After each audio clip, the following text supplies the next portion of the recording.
Cookbook by Rini.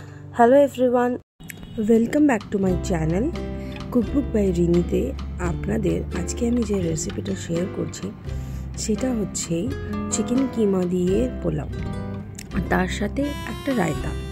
চলুন দেখে নিই কী করে আমি বানাচ্ছি এই রেসিপিটা।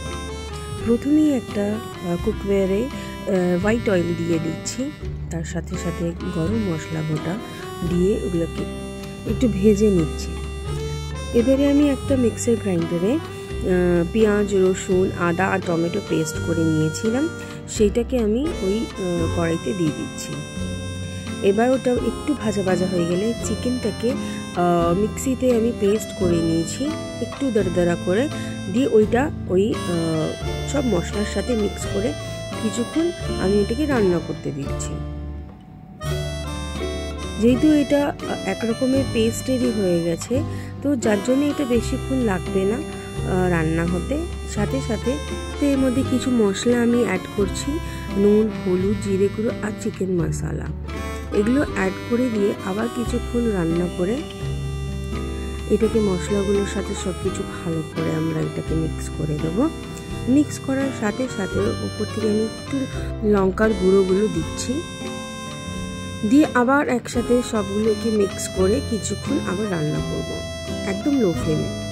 এবারে আমি একটা প্লেটের মধ্যে বাসমতি চাল ধুয়ে কিছুক্ষণ রেখেছিলাম শুকানোর জন্যে।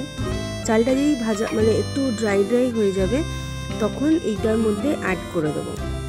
এবার আমরা চিকেনের সাথে চালটা অ্যাড করে দিয়ে ওপর থেকে দুটো লঙ্কা, গোটা লঙ্কা দিচ্ছি, দিয়ে এগুলোকে একটুক্ষণ রান্না করে আমি উষ্ণ গরম জল এটাতে অ্যাড করছি। এটাকে আমরা রান্না করতে দেব প্রেসার কুক করে। তার পাশে এই রান্নাটার সাথে শেয়ার করার জন্য একটা দই আর শসা দিয়ে রায়তা করেছি। সেটার জন্য দইটা ভালো করে ফেটিয়ে আর শসাটাকে একটু কদ্দুকস করে ওপর থেকে শুকনো লঙ্কা গুঁড়ো আর যেরকম নুন মিষ্টি যেরকম লাগে সেগুলো দিয়ে ভালো করে এটাকে একটু ফেটিয়ে নিলেই বাস আমাদের দইয়ের রায়তা রেডি।